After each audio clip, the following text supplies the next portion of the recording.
quelle est l'entreprise que nous voulons. Et j'ai eu envie de m'intéresser à ce sujet avec Sébastien parce que j'adore élever les questions RH à un niveau un peu philosophique, en me basant sur les anciens, donc sur les philosophes, et en me disant qu'un peu de philosophie, ça fait jamais de mal. Donc, avec cette première question, cette première phrase que vous avez entendue peut-être 1 million de fois en premier plan et en deuxième plan, c'est « Est-ce que tu m'entends ?» Je pense que ça, c'est le top 2 des phrases qu'on a plus dit au cours de cette dernière année, qui est « Il faut construire le monde d'après ». Que ce soit à Wall Street, à New York, en passant par les médias, dans nos échanges au quotidien, comme je vous disais, que ce soit effectivement dans les grandes villes, en passant par les médias ou dans nos échanges au quotidien, cette expression, le monde d'après, est probablement ce qui revient le plus souvent dans l'ensemble des discours, qu'ils soient économiques, politiques ou sociaux. Dès lors, dans la construction de ce monde d'après, le ou la DRH apparaît comme le ou la magicienne qui viendrait tout d'un coup enchanter le monde de l'entreprise. Une question qui se pose et qui, moi, m'a toujours interpellée depuis le début, et je pense que Tristan ou Sébastien pourront en témoigner, et si finalement le monde que l'on vivait n'était qu'une suite de mondes d'après? Si on prend un peu le temps de réfléchir, dans nos vies personnelles, chaque génération a toujours l'impression d'être en rupture avec la génération précédente. La preuve, c'est qu'on dit qu'il y a la génération X, Y, Z, etc. Mais en fait, quand on est un tout petit peu honnête et lorsqu'on regarde vraiment, celles-ci se suivent et ne font que poursuivre consciemment ou non les chemins déjà établis par les générations précédentes. Et finalement, c'est comme si on avait besoin de se sentir en rupture pour avancer. Eh bien, finalement, j'ai l'impression que moi, cette crise du coronavirus, c'est la même chose. Lorsqu'on utilise l'expression « le monde d'après », c'est comme si on avait besoin de se sentir en rupture pour avancer. Toutefois, parler du monde d'après au quotidien n'est pas sans conséquence. Afin de comprendre l'implication psychologique que ce terme induit, nous avons échangé avec un psychothérapeute qui est spécialisé en psychologie clinique et en psychologie analytique, monsieur Jean-Michel Jamet. Et selon lui, vouloir induire la notion d'un monde d'après signifierait qu'il y a eu une cassure dans nos vies. C'est vrai ça, quand on y réfléchit. Le monde d'après, mais après quoi? Après la maladie? Ok, pas de souci, mais finalement, nous avons toujours et nous vivrons toujours au gré des épidémies. On a beaucoup parlé de la grippe espagnole, mais il y a eu l'épidémie du VIH dans les années 80. Donc, finalement, quand on dit le monde après, on se pose la question après quoi? Le problème ou l'enjeu, je vous laisse choisir le mot que vous préférez, avec cette expression, c'est que lorsqu'on va dire le monde d'après, une pression naturelle va se mettre en place pour la construction de ce fameux monde, et avec elle va venir une vision fantasmée du renouveau. Et c'est sur vous, professionnels des ressources humaines, que l'on va mettre la pression. Et si finalement nous considérions cette crise sanitaire non comme une rupture, mais finalement comme une suite logique dans nos vies, et l'opportunité de nous interroger sur l'essence même de l'entreprise? Est-ce que finalement ce monde d'après ne serait pas la projection fantasmée, ce ne serait pas la projection d'un fantasme plus profond sur la quête de sens? Et donc, pour ce faire, un petit retour chez nos amis les Grecs s'impose. Pendant des centaines d'années, le travail est une nécessité à laquelle on ne peut échapper. Vous allez me dire, mais pourquoi elle me parle de travail celle-là? Vous allez comprendre. En fait, pour comprendre le monde d'après et cette histoire de quête de sens, il faut déjà s'intéresser à la nature même du mot travail. Jusqu'au Moyen-Âge et même après, les esclaves travaillent durant l'Antiquité, les serfs travaillent au Moyen-Âge. Il suffit de s'intéresser à la racine du mot labor, du mot français labeur, pour comprendre que depuis le début, le travail n'a jamais été quelque chose de très fun. En raison de ce sens-là, de sa nature, de son étymologie, le travail ne pouvait être une activité humaine à part entière. Les anciens ne pouvaient pas imaginer qu'un homme ou une femme, mais là je mets un homme avec un grand H, puisse vouloir consacrer sa vie à travailler. Mais dans quel monde vit-on? Le travail ne pouvait en aucun cas être quelque chose de voulu pour soi. Et ça, c'est hyper important de l'avoir en tête, puisque finalement, cette notion de plaisir dans le travail, elle est très, très récente. Sauf qu'entre-temps, évidemment, les choses ont changé. On appelle aujourd'hui travail l'activité des personnes qui vont être salariés, agriculteurs, fonctionnaires, mais aussi des dirigeants d'entreprise, des politiciens, des militaires, bref. de toutes les personnes qui exercent une activité. Le travail, finalement, aujourd'hui, n'a plus alors pour principale signification la peine ou l'effort, autrement dit le labeur, ça c'est fini. Au contraire, aujourd'hui, les travailleurs se sont émancipés, ils vont accéder à un statut d'homme ou de femme libre qui va leur permettre d'être à la fois producteurs et acteurs dans la société, producteurs car ils produisent de la richesse et acteurs car ils la consomment. Ce travail va permettre aux travailleurs d'exister socialement et non plus biologiquement. Cette phrase, le travail nous permet d'exister socialement, ça explique effectivement tous les phénomènes que l'on a aujourd'hui. Ce sont ces mots qui représentent la bascule et qui permettent d'expliquer les phénomènes que nous rencontrons aujourd'hui. Aujourd'hui, le travail permet d'être quelqu'un. Il apporte une sorte de dignité, de considération au sein de la société. Mais finalement, cela n'est pas en lien avec le contenu du travail lui-même. Cette dignité apportée, ce prestige social, ne va exister que parce que la société dans laquelle vit l'individu considère que c'est prestigieux. Il est donc parfaitement possible d'être amené à supporter une activité dénuée de sens, simplement parce qu'elle permet de vivre et de bénéficier d'une aura. Finalement, le travail n'a de sens qu'aux yeux des autres et non plus pour soi. Alors, quel est le rapport, et je vais conclure là-dessus, avec ce que nous vivons? Je comprends bien, vous allez me demander, mais Margot, mais quel est le lien entre l'Antiquité grecque au travail et aujourd'hui? Eh bien, vous allez de suite comprendre. Aujourd'hui, les mutations du travail sont multiples et sont complexes. On voit depuis quelques années un changement au niveau du fonctionnement des structures avec des modes de management différents, un changement d'organisation et désormais la multiplicité des outils numériques qui se sont invités à la maison. Mais soyons nets, qui ici parmi nous n'a jamais regardé ses mails avant de dormir et l'avoir immédiatement regretté?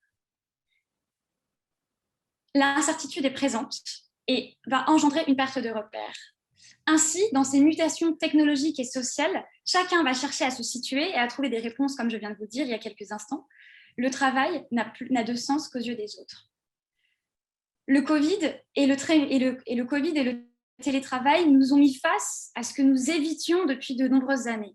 Lorsque je retire le baby-foot, les bureaux sympas, les collègues sympas, la corbeille de fruits, que reste-t-il? Eh bien, il reste l'essence du travail et parfois, le sens n'y est plus. Merci.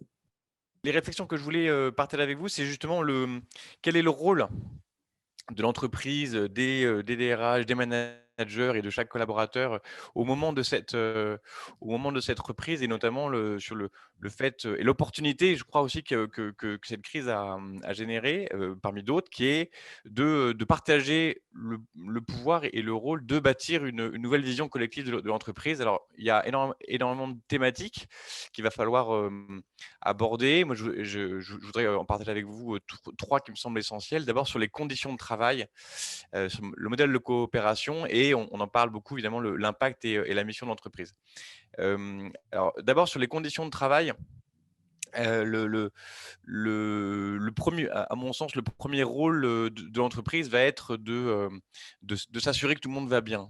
Ça a l'air très évident comme ça, mais on se rend compte que le bouleversement de notre quotidien a mis quand même beaucoup sous cloche l'analyse par les entreprises de la situation de santé et de santé psychologique des salariés.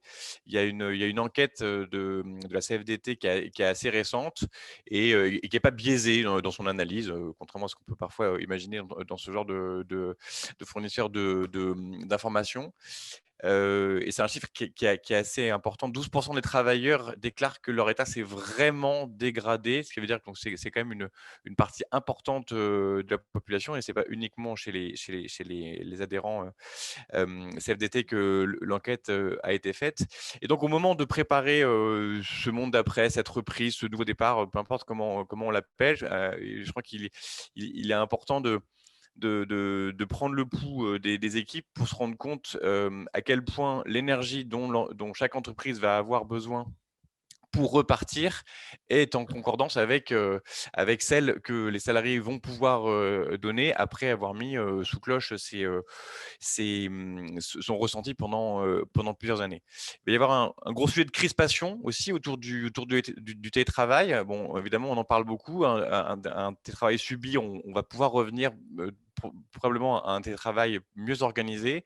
Et là, en tout cas, parmi les clients que j'ai, on sent déjà un sujet de crispation en disant, mais avant, on était 5 jours en télétravail, ça posait de problème à personne. Et maintenant, il faudrait réduire le nombre de jours de télétravail. Donc, on n'est plus d'accord avec ce principe, quand bien même on aurait envie de revenir au bureau. Sur le modèle de coopération aussi, je pense que c'est l'occasion de remettre quelques bases. Avec l'avènement du télétravail, on voit émerger des questions de surveillance des salariés et donc des subterfuges des salariés pour contrer la surveillance des entreprises. J'avais lu un article absolument dingue sur quelqu'un qui avait la bonne idée d'accrocher sa souris à son ventilateur pour faire croire aux bots qui cherchaient si les salariés étaient toujours en activité. Et donc, tous ces réflexes sont des signaux de la culture que l'entreprise est en train de créer. Et donc, quand on se pose la question de quelle est l'entreprise que nous voulons créer demain, je pense que ça va être aussi important de voir quels ont été les réflexes de survie des entreprises pour se confronter, ou en tout cas pour répondre à cette nouvelle forme de travail, de télétravail, et puis d'une soi-disant volonté de tous les salariés d'échapper à leurs obligations à partir du moment où ils sont plus sous le contrôle visuel de leur manager. Les, hum, les structures vont aussi, à mon sens, avoir un devoir de transparence notamment sur les comptes. Là aussi, c'est des rapports des organisations syndicales qui ont l'air finalement, alors que je ne sais pas si vous avez remarqué, mais les organisations syndicales au niveau national, on ne les a pas énormément entendues depuis quelques années. Et donc, quand on écoute et quand on regarde ce qui se passe un petit peu, il y a des organisations syndicales qui le disent à demi-mot, qui attendent les entreprises au tournant. En disant, les entreprises ont touché du PGE, il y a eu beaucoup de chômage partiel, on a tous quelqu'un qui était en chômage partiel mais qui bossait 100% de son temps pour autant.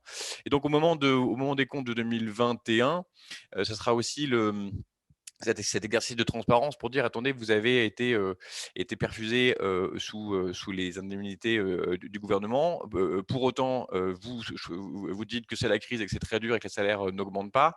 Donc, certains parlent même de deuxième crise des Gilets jaunes qui pointerait son nez au moment où le retour à une normalité du dialogue social en entreprise va arriver. De manière plus positive, le modèle de coopération qui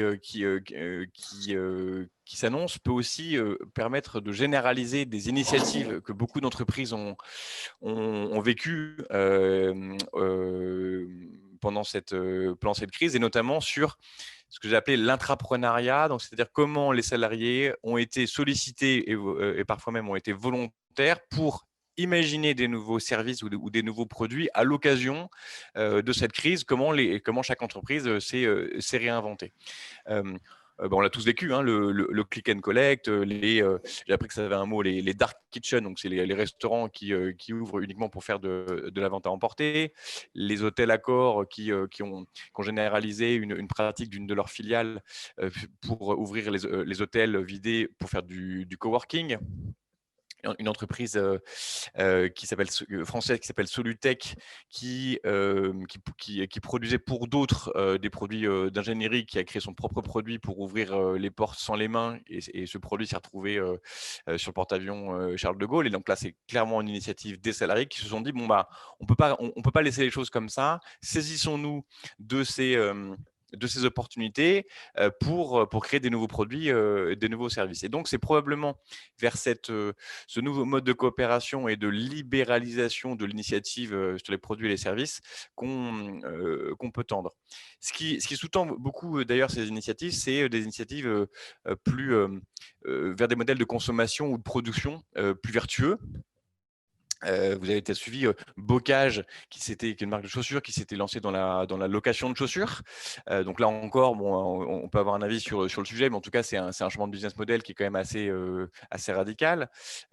Sephora, qui a lancé son label des produits Good For, avec vraiment une grande partie de ses produits qui sont maintenant étiquetés sur des produits beaucoup plus durables et responsables. Et donc là, encore une fois, on voit que l'impact de l'entreprise, et c'est la troisième partie des sujets qui, à mon sens, vont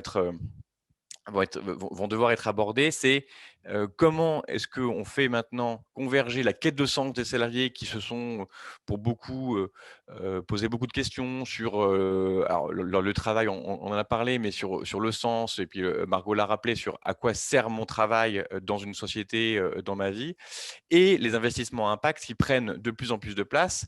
En témoigne, le CAC 40 qui a créé, un nouveau, un nouveau critère, pardon, de labellisation des entreprises, ou d'analyse extra-financière des entreprises, donc le CAC 40 ESG, donc qui est composé des 40 sociétés françaises à la Bourse de Paris, affichant les meilleures pratiques en termes de normes ESG, donc des critères environnementaux, sociaux et de gouvernance. Et donc, on est en train de dire l'impact des entreprises, et donc la finance à impact, qui existait déjà beaucoup dans les fonds d'investissement, commence à avoir un vrai poids au niveau boursier, au niveau l'analyse extra-financière. Et donc, ce n'est plus une initiative vertueuse mise dans la coupole RSE qu'on est en train de vivre, mais vraiment des investissements radicaux et une valorisation de ces investissements. Donc, ça va être aussi, quand on se pose la question de quel monde est-ce qu'on veut créer demain, ça va être aussi l'occasion de remettre ces enjeux-là d'impact et de convergence avec le sens que les salariés veulent donner à l'entreprise à un niveau stratégique, et non plus à un niveau nice to have, sans se mentir, qui parfois est relégué la RSE. Alors, comment amorcer cette réflexion, et quel est le rôle des conseils, modestement, et puis des DRH en première ligne? À mon sens, le premier point, c'est l'attente du dialogue social. C'est-à-dire qu'on en a, vous l'avez vécu, hein, le dialogue social a été quand même, encore une fois, mis sous cloche pendant plusieurs années. Les élus n'ont pas pu énormément, ou de manière très légitime, prendre le pouls des salariés. Et donc, il y a une attente très forte d'un retour au dialogue social, d'un retour à on se met autour de la table. Les élus ont pas ou peu été consultés sur des sujets stratégiques, mis à part le télétravail, et savoir si on met des bonbonnes de gel hydroalcoolique de 2 litres ou des bonbonnes de 5 litres. Donc, ça va être le moment d'aller vers des sujets un peu plus stratégiques, et de remettre l'état psychologique des travailleurs, comme on l'a vu avec l'enquête de la CFDT, au premier plan. Parce que probablement, au moment où les choses vont se libérer, ou revenir à une forme de normalité qu'on a connue, c'est là où les symptômes vont pouvoir apparaître, parce qu'ils ne seront plus dans les salons, les symptômes, ils seront directement dans les entreprises. Et donc, un dialogue social qui est attendu, et qui est sans doute aussi à renouveler, avec des CSE qui ont été, disons, un peu malmenés, en tout cas sous-utilisés. Ça va être vraiment l'occasion de repenser, à mon sens, le dialogue social dans une démarche beaucoup plus constructive, que ne l'a été là où on l'a laissé avant, avec la crise des Gilets jaunes, hein. Je ne sais pas si vous vous souvenez, mais le Covid est venu arrêter la crise des Gilets jaunes, hein, au moment où on en avait tous marre. Et donc, gageons qu'on ne reprenne pas les relations sociales là où on les avait laissées. À mon sens aussi, il faut pouvoir mener des baromètres de proximité avec les managers. Moi, j'entends beaucoup d'entreprises qui font des baromètres, et il y en a beaucoup, hein, Great Place to Work, Choose My Company, etc., mais qui sont très gênés, qui ont l'avantage d'être exhaustifs, mais qui ont parfois le besoin de faire avec plus de proximité, notamment avec les managers, et en écoutant les managers, hein. On en parlait tout à l'heure, sur le fait que le rôle des managers a changé. Et il y a une forme de présomption que, parce qu'on est manager, tout va bien. Mais ça va être, à mon sens, l'occasion d'écouter directement les managers eux-mêmes, pour savoir comment ils ont vécu, et ce qu'ils comptent faire, et ce en quoi ils se sentent en capacité de faire, au moment où il faut repartir, parce que ça y est, l'économie repart. Donc maintenant, on ne peut plus se permettre d'attendre. Et puis, moi, ma dernière analyse, c'est qu'il faut prendre les devants, et ne pas attendre que je dirais, ce soit un mauvais dialogue social qui remette les sujets de crispation sur la table. Mais le rôle de l'entreprise, à mon sens, quand on se pose la question de quelle est l'entreprise que nous devons créer demain, c'est l'entreprise qui sait tout de suite remettre un dialogue social de proximité, pour pouvoir construire demain dans la coopération et non pas dans la confrontation, avec un warning sur le fait qu'ils font, à mon sens, et je terminerai là-dessus, faire assez attention avec l'injonction à se réinventer.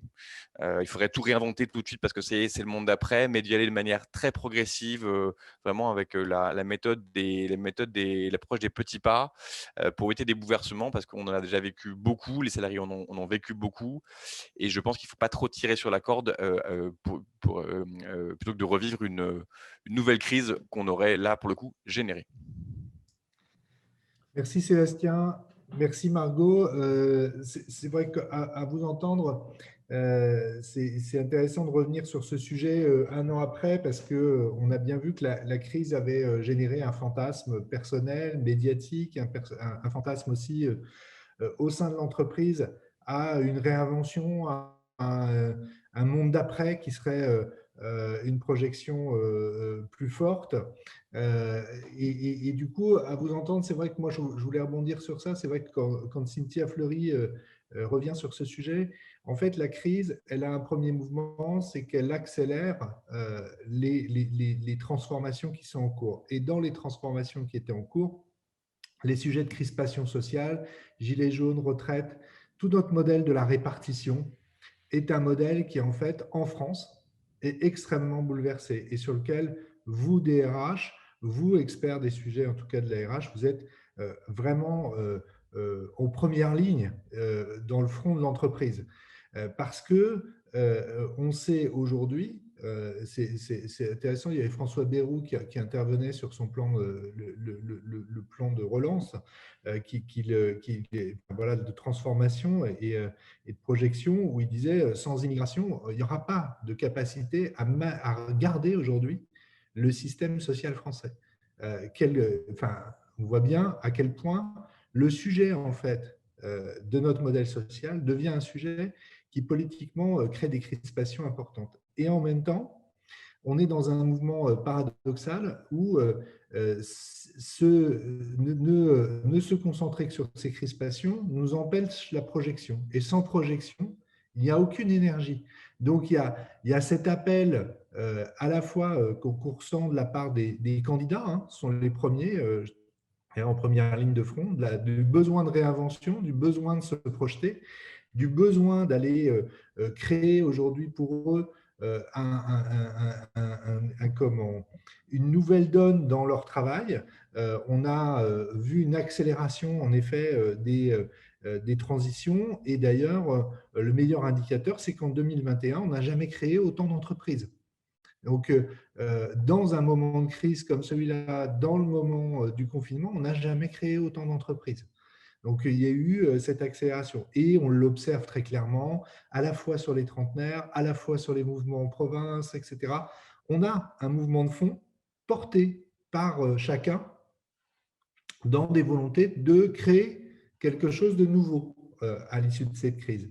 Et notamment, comme le disait Margot, c'est aussi très lié au fait que le cadre de travail, le lieu de travail a été particulièrement bouleversé. Donc, du coup, il y a aujourd'hui ce mouvement. Parallèlement à ça, on le voit, il y a un mouvement de fond de la part des entreprises extrêmement fort de volonté de se projeter.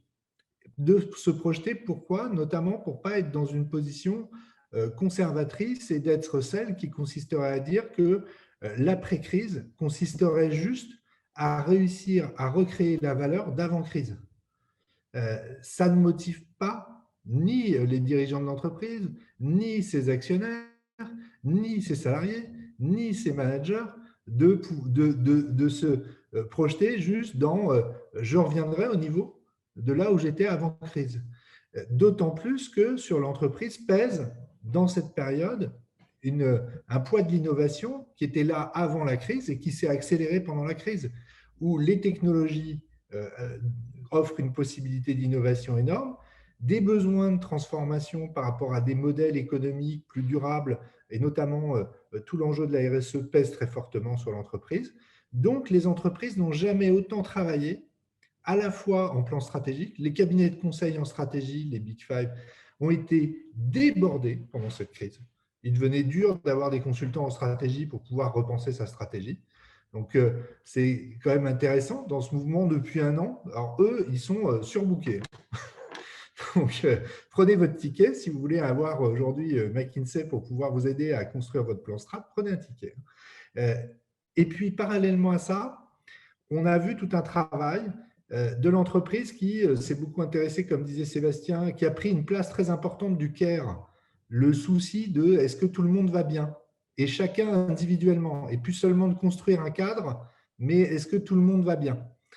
Rentrant même sur des sujets de santé, des sujets personnels, des sujets d'installation chez soi, des sujets d'enfants, en fait, l'irruption de la vie privée. Et donc, du coup, l'entreprise actuellement, on voit bien que dans le mouvement, il n'y a jamais eu autant de sondages dans l'entreprise. On n'a jamais interrogé autant. Et parallèlement à ça, commence à émerger aussi beaucoup de travail sur la projection et l'intelligence collective.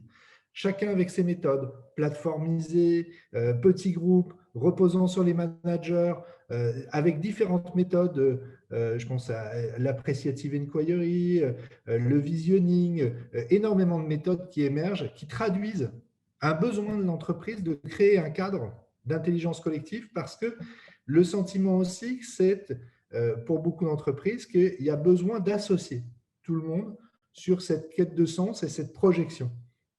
Et c'est vrai que nous, on voit beaucoup de clients, InVivo, Ramsay, je pense à Cora, etc., sont plein de groupes qui, en fait, ont mis en place des démarches pour justement faire ce travail de projection, de vision qui, du coup, s'accélère aussi pendant la crise et qui s'accélère aussi. On a été amusé par Decathlon, qui faisait un travail sur sa vision à 2030. Et en fait, sa vision à 2030, d'un coup, ils font un saut et ils disent, en fait, non, on fait une vision à 2021. Parce qu'en fait, ce qu'on doit faire en 2030, il faut le faire en un an maintenant. Donc, on voit que c'est choc. Et puis, parallèlement à ça, il faut voir que le M&A s'accélère pourtant à une vitesse grand V. C'est-à-dire que les entreprises qui, notamment, eux, croient particulièrement en leur capacité à projeter, à consolider les marchés, rachètent à tour de bras. Il n'y a jamais eu autant aussi d'investissements privés disponibles. Il y en aura énormément en investissement public. Donc, on est aussi dans un mouvement qui amène à la fois beaucoup de création de jeunes entreprises et puis par une consolidation majeure de plein de groupes qui vont faire de la consolidation. Donc, voilà, vous écoutez, en tout cas, c'est intéressant cette injonction du monde d'après. On voit qu'il y a j'aime bien ta réflexion et Margot d'être allée interroger ce psychiatre parce que elle se retraduit bien dans l'entreprise de cette volonté de vouloir créer quelque chose de nouveau parce que les crises d'avant aussi, qui se retrouvent d'ailleurs dans notre monde politique, nécessitent en effet une mise en mouvement. Et ça, c'est en fait ce qui est la demande la plus forte.